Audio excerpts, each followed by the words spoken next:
Eu acho que a gente não quer... Faz tudo, o cara quer que...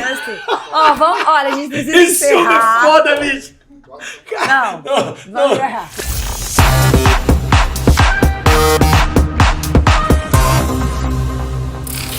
Fala, gente feliz! Tá no ar o podcast Valendo e eu, Rossini Macedo, tô aqui do lado da Gabriela Mione, também do lado do senador Marcos Duval. Brasil. Pra gente falar aí, sobre o resultado deste último domingo das eleições para o Estado e para a presidência da República. Gabriela, o resultado foi o que você esperava?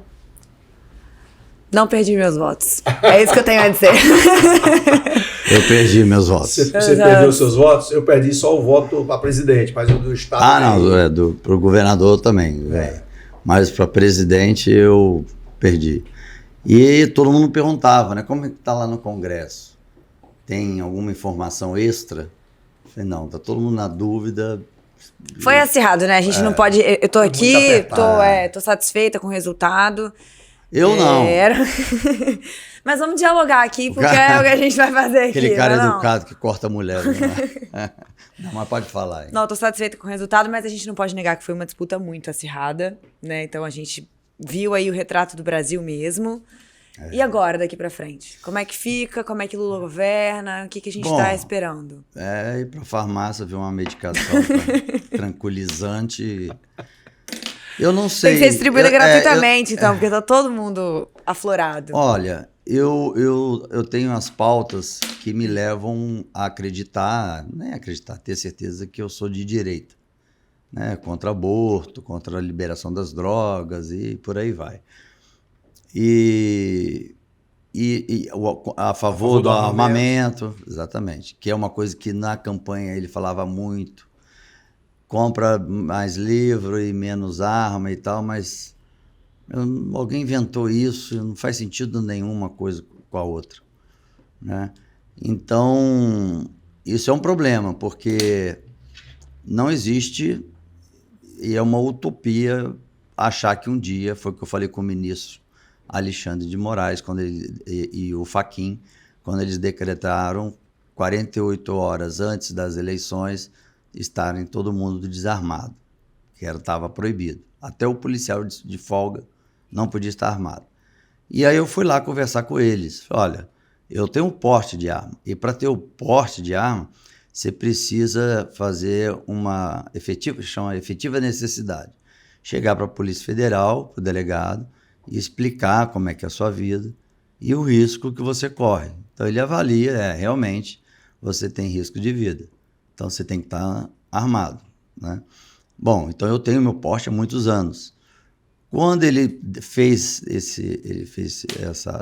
tomou essa decisão, eu disse para ele, olha, se a pessoa tem um porte, é porque ela tem risco de vida. E todos nós aqui sabemos que não vai ter bandidagem entregando a arma. Hoje é dia de eleição, gente.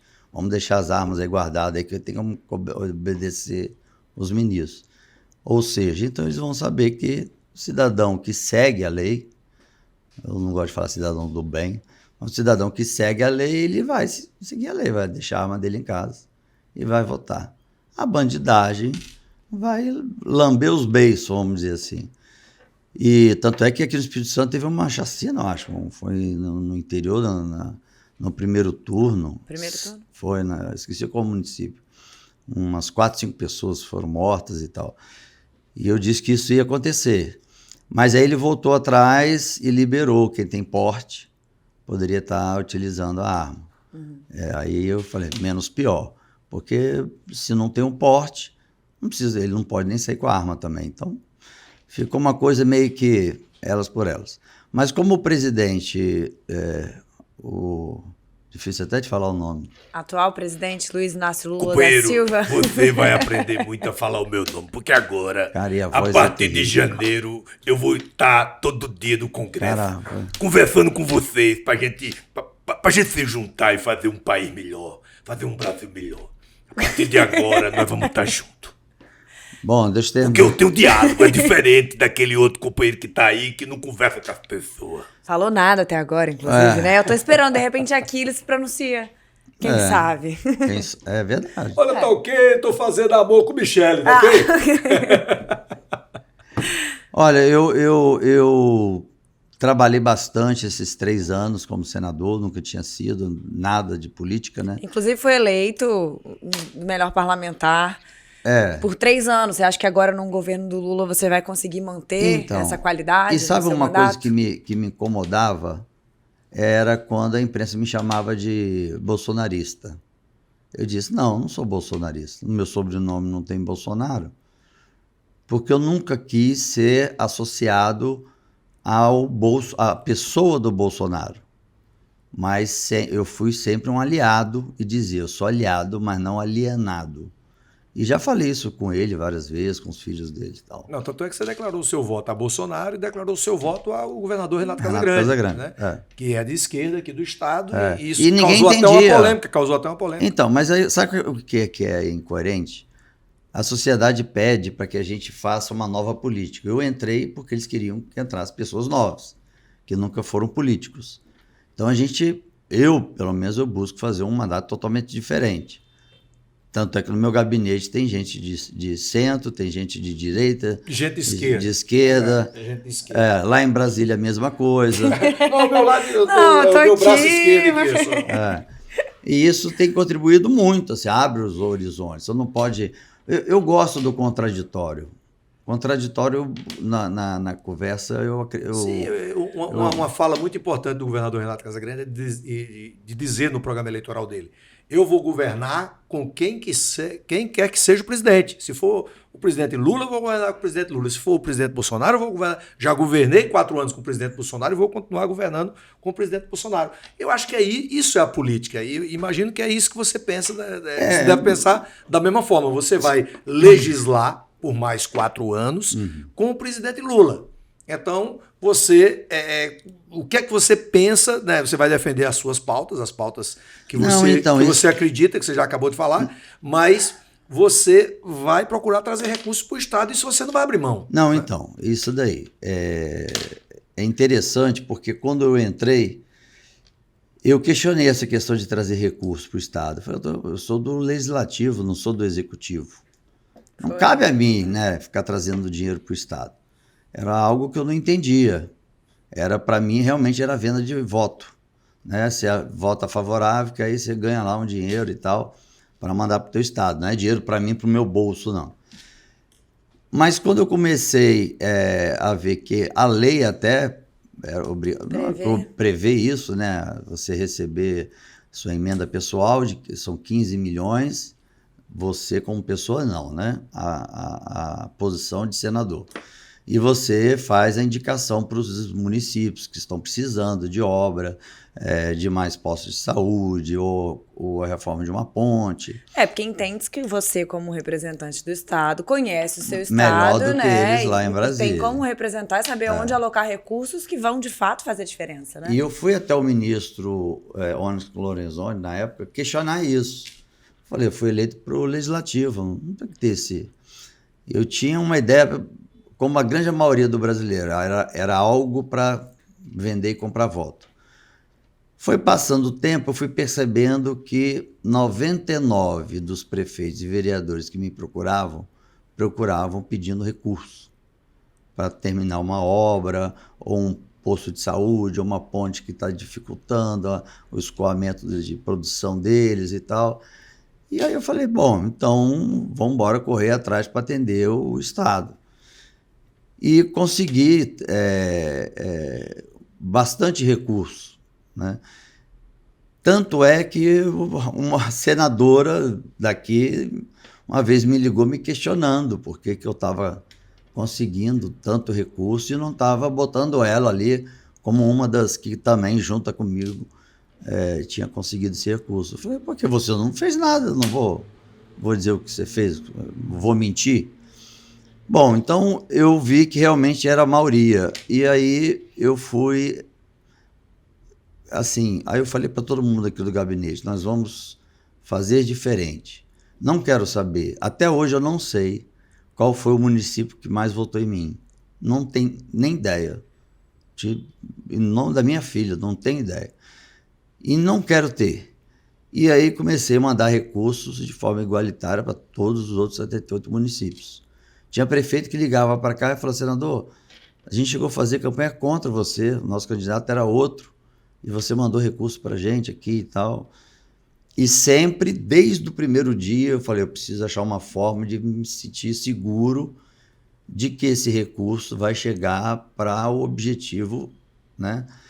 E aí fui até o Ministério Público. Aí o Ministério Público falou assim, olha, o nosso trabalho é, se houve desvio, houve alguma denúncia, aí a gente entra para investigar.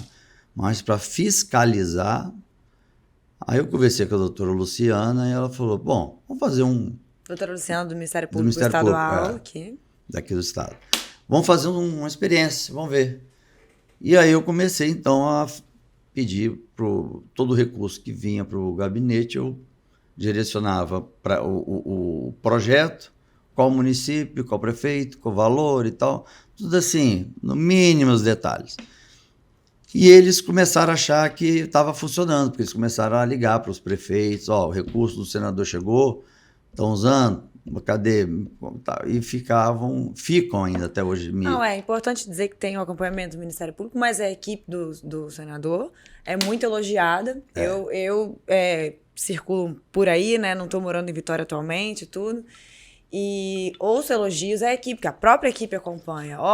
Tá, vai chegar a data limite para apresentar a licitação. A gente montou uma equipe aqui, né? Então, a gente tem esse acompanhamento de projetos, né? A equipe aqui que acompanha e fiscaliza, né? Isso eu acho que uma das coisas que pode facilitar esse seu trabalho na próxima gestão do novo presidente da República é o seu alinhamento com o governador Renato Casagrande, né, que já alinhado com o presidente Lula, até o vice-presidente ser do partido dele. Mas eu tenho assim, sabe qual vai ser o problema que eu vou precisar? É o seguinte, os capixabas precisam entender.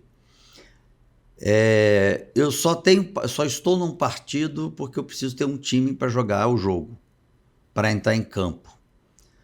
E a sociedade precisa entender que eu não sou um torcedor, estou na arquibancada. Eu sou um jogador. Eu entendi. Você é um jogador que está jogando no Vasco, mas o seu desejo era jogar no Flamengo. É isso. Isso. Pronto. É para as pessoas entenderem de uma forma mais didática, né? Mais didática. Mas eu jogando em outro time, eu estou jogando. Então eu não posso agora, como mudou radicalmente, ainda mais sendo um ex-presidiário, é difícil imaginar que um presidente da República é um ex-presidiário. Ele tem na campanha... Eu fui livrado de 26 processos. Não foi. Eu estou liberado de 26 processos. Você não foi inocentado. Você foi inocentado só em alguns por conta da tua idade. 75 anos. Olha como é bom ser velho. Olha. Percebeu? Aí todos os velhinhos vão começar a... E aí eu comecei a mandar os recursos agora. Eu nunca tive uma audiência com o Bolsonaro. Pessoalmente? Nunca fiz questão de estar com ele sozinho, batendo papo e tal. Porque eu sempre quis minha independência. Para que ninguém fala, não, Duval, você tem que fazer isso, senão você vai... Porque, para mim, o objetivo é e sempre será ajudar o Espírito Santo. Então, o Espírito Santo que é o meu partido. Tem gente que fala assim, poxa, você não vai apoiar o presidente, não, e tal... Aí eu falei, se o presidente fizer um projeto que vai prejudicar o Espírito Santo, deixar de construir um porto, uma ferrovia para o escoamento, para vir mais indústria para cá e mandar para o Rio, ou mandar para Minas, ou para outro estado, não sei. E aí? É para eu apoiar o presidente? Não. É apoiar o Espírito Santo. Eu sou senador do Espírito Santo. E a outra decisão, no início, era muito de... ser um lacrador, tipo, o cara falou o que eu queria ouvir, esse tem coragem, esse é macho, porque tá falando não sei o quê, enfrenta. Quem fala que o povo quer ouvir nada mais é do que um populista. Exatamente. Eu conheço um companheiro que já foi senador aqui do Espírito Santo e vai voltar a ser senador e tá dizendo que é de direita, mas... não dou um ano pra ele estar do meu partido, pra ele estar do meu lado, tirando foto comigo como um papagaio de pirata, como ele sempre fez. Eu também. Eu tenho que concordar com você. Mas eu sabia que ele ia concordar. Tá vendo, Gabriela? Tá vendo, Gabriela? Óbvio. Nossa, mas essa voz... Caraca, Você vai bicho. escutar ela um pouquinho aqui. 4 anos. Por 4 anos ou mais, não sabemos. Ai, Gabi, você... Se Não, fosse mas- um voto,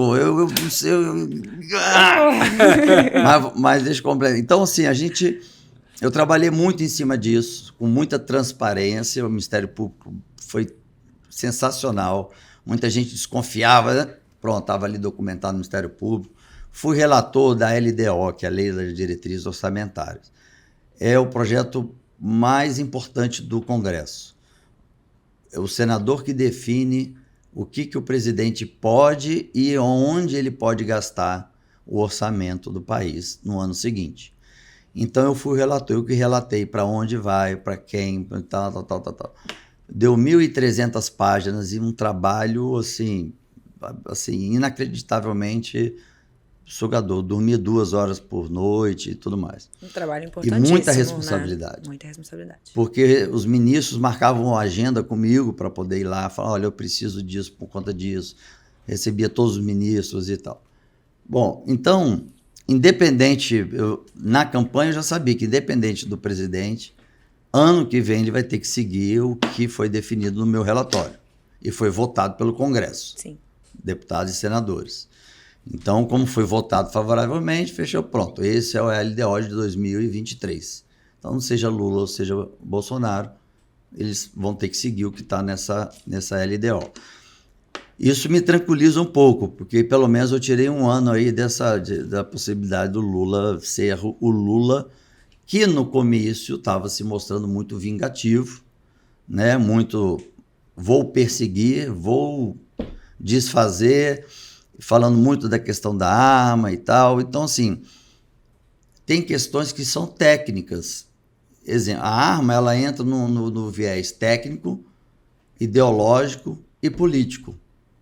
Então, eu sou o único, hoje, eu tinha antes o Major Olímpio, que morreu de Covid, hoje eu sou o único parlamentar lá no Senado que mantém a pauta do armamento.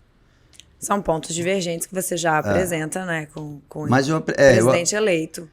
Então, aí eu vou ter que... O problema é que 4 anos para uma democracia é muito pouco tempo.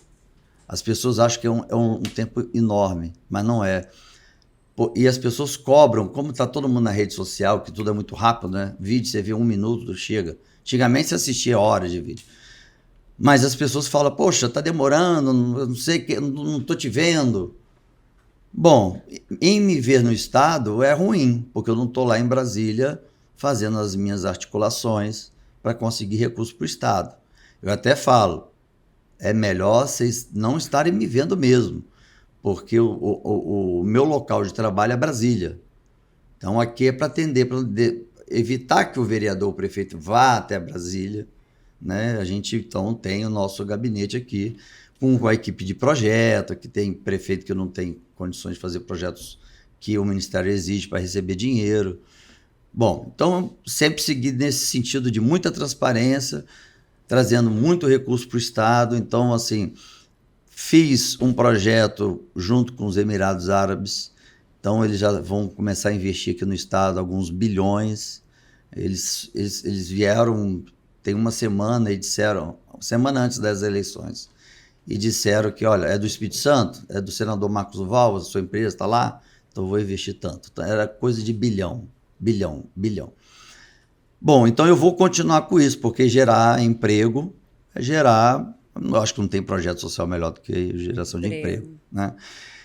Então, quando as pessoas falam, pô, não estou te vendo, na rede, na TV tradicional, na imprensa tradicional, não vai me ver mesmo. Vai ver aqui no podcast Valendo. Por isso que o Valendo foi criado para isso, né? Para a gente poder debater e esclarecer para os nossos web telespectadores e principalmente os seus eleitores, as pessoas que apostaram em você como senador, né? Tem um canal direto, né, Gabi? Por isso que a gente vamos pedir a partir de agora para que as pessoas interajam mais, né, no nas Instagram redes do senador. A Gabi é testemunha. Mande as perguntas para que a gente possa trazer aqui para o senador. A Gabi é testemunha de quantas vezes eu entrei em rota de colisão com a TV Gazeta. E olha que eu fui comentarista de segurança da TV Gazeta. Mas senador, você acha agora, a gente, em conversa recente, a gente estava falando sobre um desequilíbrio entre os 3 poderes. Você acha que agora, com a eleição do Lula, isso tende a se acalmar um pouco? A gente vai ter um equilíbrio maior em legislativo, executivo, judiciário? Como você está enxergando isso? Porque a gente tem um Congresso agora majoritariamente de direita, temos o presidente de esquerda e temos o STF. Como você está enxergando essa dinâmica? Então, eu estava Companheira Gabi, antes do senador responder, eu gostaria de dizer que comigo é diferente. com esse espírito Olha, vingativo aí que não. você vai... Eu converso com todas as pessoas e nós vamos alinhar os 3 poderes desse Brasil. O discurso é esse. Ó, o discurso do Lula, mas ele pra fez mim 2 vai- discursos, né? Eu vou seguir da mesma forma que eu segui com o Bolsonaro. Porque para mim não importa quem está conduzindo o país. Importa eu estar ajudando o país a crescer. E principalmente o meu estado. Então, na sua pergunta era o que mesmo? Como você está enxergando agora uma possibilidade de equilíbrio entre os 3 poderes, porque isso estava muito acirrado, né? Tá. O próprio Bolsonaro, ele instigava ali, colocando o Congresso contra a STF, impeachment de ministro, tudo. Isso não é saudável para a democracia. E o Congresso tem cobrado dos senadores, e com razão, que cabe aos senadores, abrir um processo de impeachment de ministros do STF, porque é a gente que faz ali a sabatina para entrar. Mas, quando você entende como é que funcionam os bastidores, eu fiz de 3 pedidos de impeachment para 3 ministros e fui levar o pedido para que outros senadores pudessem subscrever. Precisa de 41 senadores assinando. E tinha senadores que chegavam para mim e falavam: Duval, pelo amor de Deus, não tem como assinar isso não. Porque se eu assinar isso, o STF está lá com um monte de processo meu e ele vai dar velocidade ou vai dar uma com o rabo decisão. preso. Mas às vezes, então, isso que é interessante. Eu achava que todo mundo não prestava ali dentro do Congresso. Quando eu comecei a conviver, eu fui vendo que o Ministério Público é usado muito politicamente. Vamos supor, Gabi é de esquerda, você é de direita. Você está crescendo muito. A Gabi não me preocupa tanto. Então você, que é de direita, eu também sou, você está crescendo. Aí eu faço uma denúncia contra você para que vou lá no Ministério Público, invento uma história que você deu, sei lá, um comício num horário que não podia, enfim. E aí aciona o Ministério Público. O Ministério Público não pode prevaricar, ele tem que iniciar uma investigação. E aí eu começo a espalhar, principalmente para a imprensa, que você está sendo investigado pelo Ministério Público. Aí o que a sociedade brasileira faz? Condenou. Então você já é um condenado. Né? A sociedade julga sem...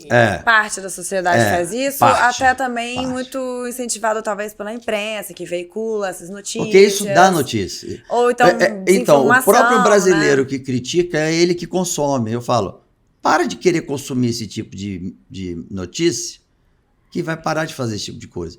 Então, o Ministério Público, a PGE, é usado muito para isso. Usaram recentemente contra mim.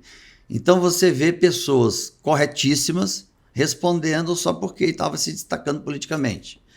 Então, a gente não pode julgar que só por estar respondendo é um corrupto. E isso eu tive que desconstruir, porque para mim era certo. Responder o Ministério Público é corrupto. Então, é o seguinte, o Ministério Público, o STF, ele começou a ver um crescimento rápido da parte internet, rede social, as decisões, os movimentos e tal, e todo país democrático estão passando pela mesma situação que a gente.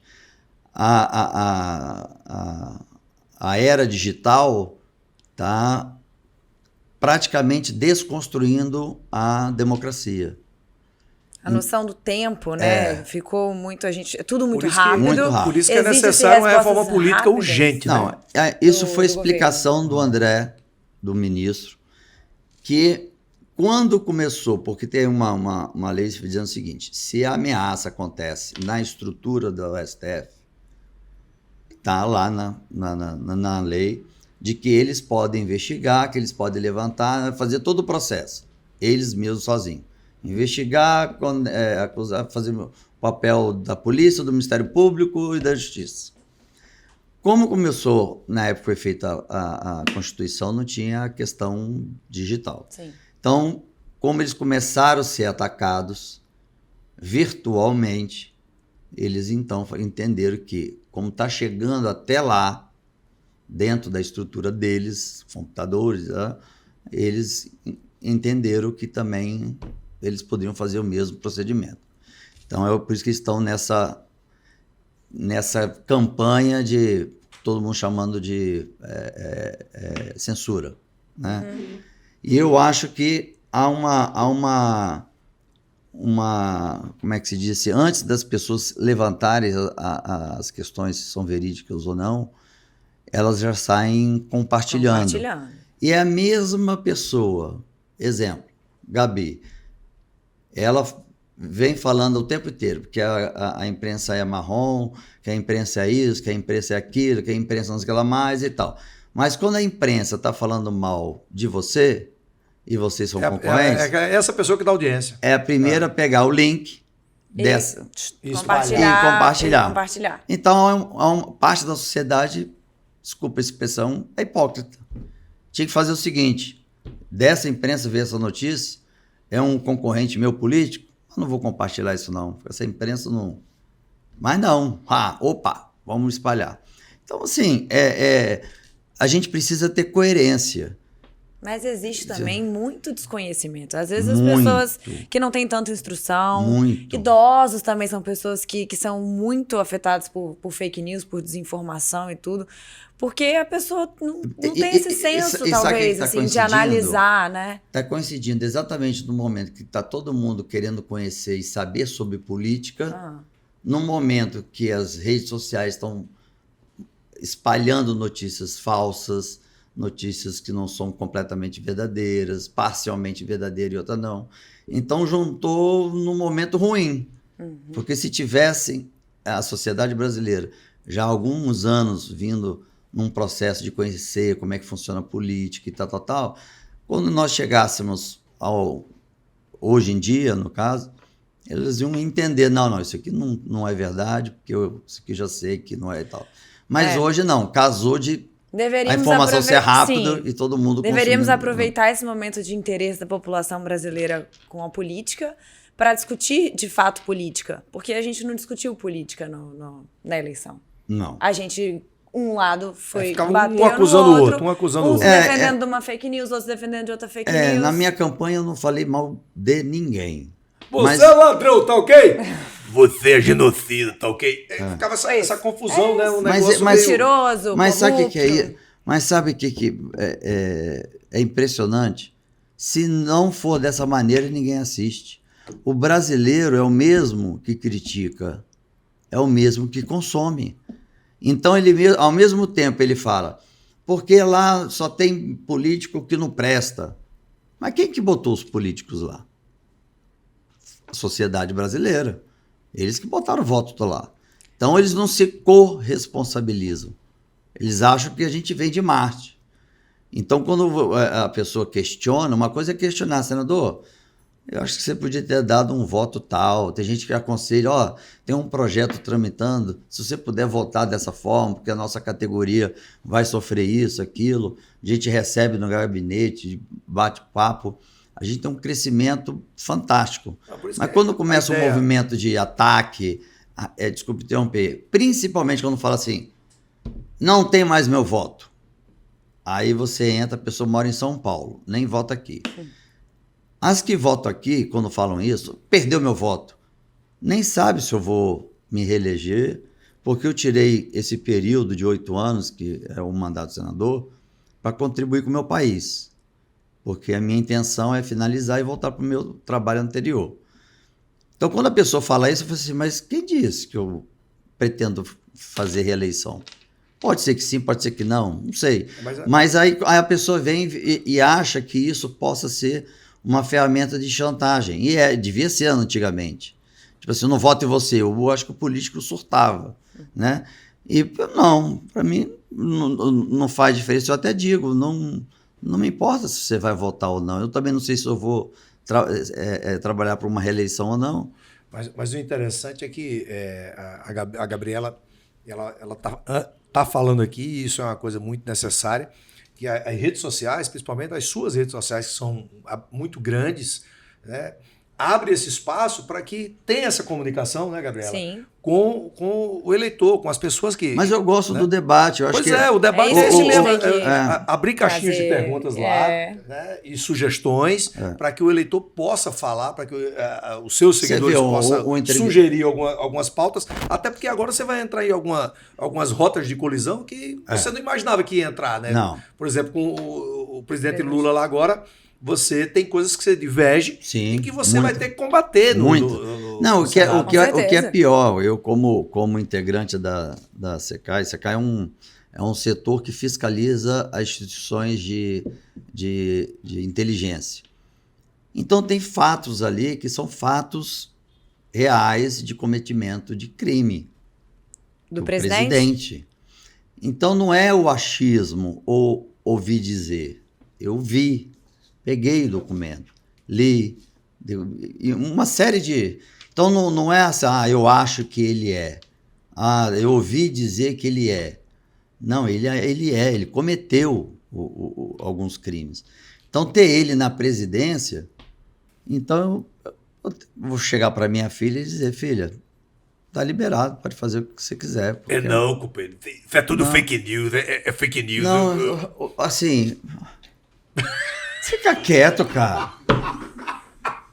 Ele não vai... Tá te incomodando, senador? Tá te incomodando? O teu presidente, a voz dele me irrita, bicho. A voz do Bolsonaro é ótima. Mas o Bolsonaro, ele quebrou muita coisa do sistema lá. E derrubaram ele. Então você acha que a prisão do Lula é meramente porque diz que ele cometeu crimes? Ou é uma prisão política também? Não, que ele cometeu crimes. Mas não é uma prisão política. Não teve intenção política na prisão do Lula. Nenhuma intenção política. Sabe qual foi o primeiro start, o primeiro erro? De quem? Do ex-juiz Sérgio Moro. Ok. Atual senador. Eleito. E o Lula é presidente. Olha só o que a vida faz, né? O mundo dá muita volta, companheiro. Eu vou ser presidente e o meu algoz vai ser senador. O meu cargo é muito maior, ele tá lascado comigo. Ele vai perseguir. Então é o seguinte, o fato dele ter saído e ter ido para um partido, para um governo, ele se mostrou partidário, se mostrou parcial. Assim como foi julgado parcial pelo Supremo Tribunal Federal. Não, mas o fato é, eu fui relator do pacote anticrime, tinha algumas regras que a gente estava endurecendo. O presidente vetou, pensando na proteção dos filhos. Foi. E a mesma lei, né, o mesmo artigo que ele estava protegendo para proteger os filhos, foi usado para Lula. Então, a questão para absolvição? Absolvição. Então, não é porque ele não cometeu crime, né? Então, assim, passou em várias instâncias, inclusive para o STF, há 5 anos atrás, disse que condenou ele. De repente disseram, não é lá em Curitiba, não.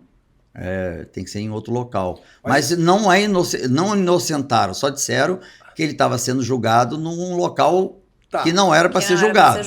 Mas o crime foi cometido. Mas você acredita que nesses próximos 4 anos isso vai ficar sendo discutido dentro do Senado, em vez de tocar o Brasil para frente? Essas discussões vai continuar dentro do Senado? Eu acho que como o Congresso é de direita... Senado da Câmara dos Deputados. Como o Congresso esse ano é de direita, que é azar, porque ano passado era de esquerda com presidente de direita.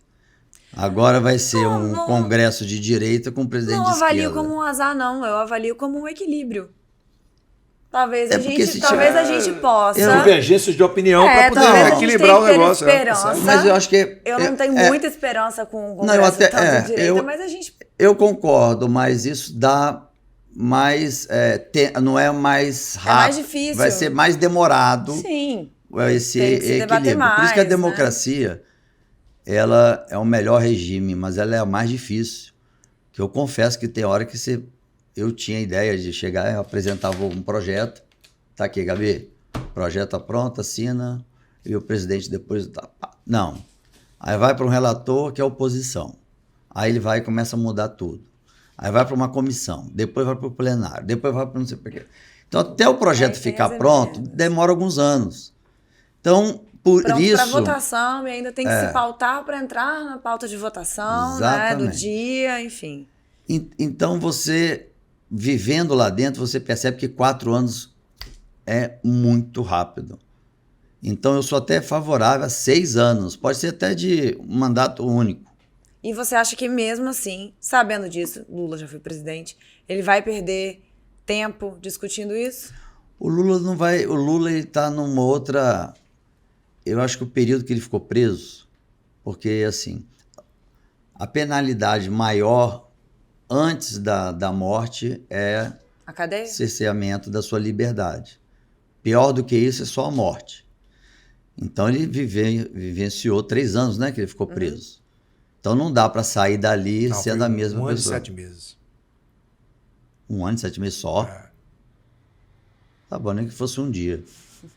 Você já ficou preso? Você já deve Companheiro, eu que fiquei na cadeia, eu contava os dias, você não sabe contar, eu contava os dias. Marcando o xizinho. Marquei xizinho. Bom, então não dá... E marcava os dias que Janja ia lá pra nós furunfar. Então, olha só, nós temos assim... Eu não vejo ele governando com facilidade. Não vai ser fácil para ele. Por isso que eu disse que se tivesse ainda a continuidade do Bolsonaro ou do presidente de direita, muitas pautas teriam velocidades. E o Paulo Guedes realmente estava fazendo um bom trabalho. O Brasil estava saindo de uma situação muito delicada. Falar nisso, é uma informação privilegiada, né, que acabou de sair aí, que possivelmente um dos ministros cotados a ser o ministro da Economia pode ser o Fernando Haddad. Meirelles também está cotado, né? Mas Fernando Haddad é um dos possíveis ministros da Economia. Então, aí é um movimento político, né? O Bolsonaro foi na escolha com movimentos técnicos, né? Então, o Paulo Guedes tinha uma habilidade para lidar com isso. Mas o Henrique Meirelles não, né? O Henrique Meirelles já foi ministro da Economia. Já foi, tem uma boa relação Mas, com assim, o presidente. o fato do Moro que vai ser senador, que foi... E quem mais incentivou a ele a vir para a política foi Álvaro Dias. E aí ele foi para o Podemos, para o nosso partido. Eu apanhei pra caramba, porque não fui eu que fui até o partido dele. Foi ele que veio até o nosso. Mas apanhei muito na rede social por causa disso. E de uma hora para outra, sem avisar o partido, ele saiu. Bom, o presidente hoje, Lula, muito dificilmente vai aprovar uma lei feita pelo Moro. Com certeza vai haver uma perseguição grande ali, porque tem uma ala que o Moro, como juiz, ele...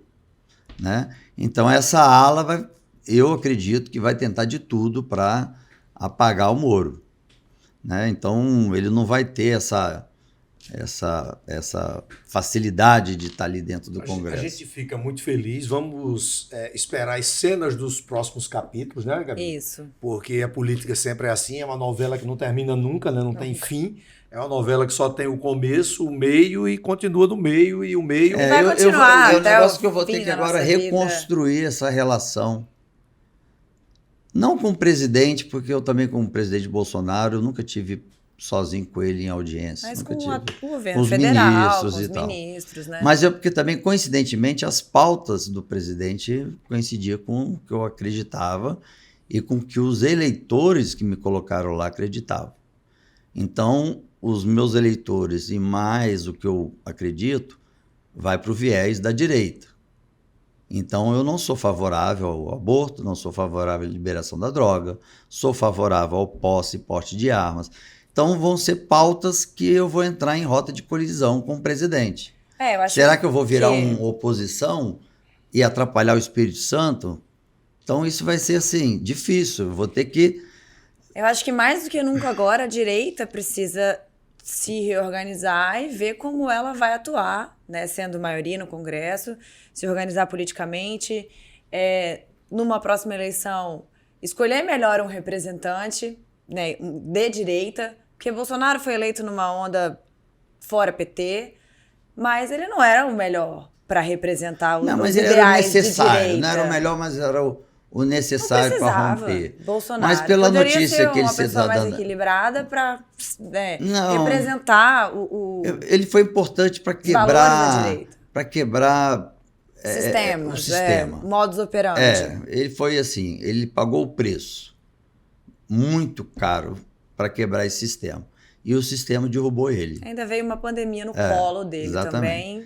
Então, assim, agora, com a informação que você está me passando, quer dizer, além de aumentar o número de ministérios... Vai para 28, pelo que o Alci acabou de passar para 33, 28 33, isso. Vamos botar cargos políticos. Aí, poxa, nós estamos regredindo. Aí o teu candidato já está regredindo. Então, assim, poxa, vamos voltar lá para trás, algo que estava funcionando, porque se passar de uma pandemia, como foi vivenciado, eu vou dizer que é muito azar do Bolsonaro passar para a pandemia, porque se passando pela pandemia conseguiu fazer o Brasil estar equilibrado, gerando emprego e tudo mais, que dirá se não tivesse pandemia. Agora, vamos para a gente encerrar esse papo de hoje aqui, vamos supor, encerrar com bom humor, vamos supor que o seu telefone tocasse logo assim que a gente terminar o podcast. E quando você atendesse alô, aí fosse esta voz. Lá vai de novo. Companheiro senador Marcos Duval, eu estou compondo o meu ministério. Eu gostaria muito... Onde é que desliga aqui? É nos dois, aperta os dois. Eu gostaria muito de convidar... desligou o telefone. Caiu a ligação. Tava falando com o presidente. Deixa esse dia chegar. Você sabe, companheira Janja, que o Marco Duval desligou o telefone na minha cara. E eu ia convidá-lo para ser ministro da Segurança, porque eu vou fundar o Ministério da Segurança. Não vai ser só Ministério da Justiça, Ministério da Segurança Pública. Eu vou fazer a segurança pública desse Brasil melhorar, e ninguém melhor do que o senador Marco Duval para cuidar da segurança pública do nosso país. Eu não vou ter essa liberdade para poder fazer. Mas se isso acontecer... Se esse dia eu, no início do meu mandato, eu entrei muito ao vivo no meu Facebook para perguntar, tem essa questão na lei, que era tal do juiz de garantias. Uhum. E depois tinha do COAF, acho que era o COAF, né? Que ia mudar, sair do Ministério da Justiça e ia para outro e tal. Então eu entrava ao vivo e perguntava para os seguidores o que eles achavam. Vai ter momentos que eu vou ter que perguntar, porque eu não estou me representando lá, estou representando o Espírito Santo. Então eu vou ter que ter muito equilíbrio em pautas. Provavelmente vou ser oposição, como essa de liberação de drogas, aborto e tudo mais. Mas outras pautas eu vou ser favorável, pensando no Espírito Santo. Existem pautas em que a direita e a esquerda convergem e outras divergem. A gente não pode pegar também só pautas tão ideológicas, mas lá, né? A gente pode pensar em pautas que vão beneficiar o povo brasileiro e que tá todo mundo convergindo, claro. Mas lá isso é a política, né? Não, então, mas lá esse centro equilibrado é chamado de centrão, onde está a maioria. Então, eu até falei com a imprensa lá, por que vocês botaram... Chamado pejorativamente de centrão. Vocês acham que eu faço parte desse centrão? Não, de forma alguma, senador. Você sempre foi muito transparente e tal. Então, por que vocês... Onde eu me encaixo aí, então? Então, assim, eu acho que vai ser muito difícil, porque ele está entrando pelo menos na campanha, com um movimento de muita raiva, de vingança, de desconstruir coisas que foram construídas, foram avançadas. Igual essa, de botar ministros técnicos. Não tem problema você pegar um partido que auxiliou, PSB. Você é PSB, né? Eu? Eu não sou filiada a nenhum partido. Não, só não. Meu primeiro partido foi o PSB. E chegar para o PSB e falar, olha, escolhe um ministro para essa pasta, mas que seja técnico. Não tem problema. Aí o partido escolhe alguém lá para ser questão técnica. Aí eu acho que é um jogo limpo.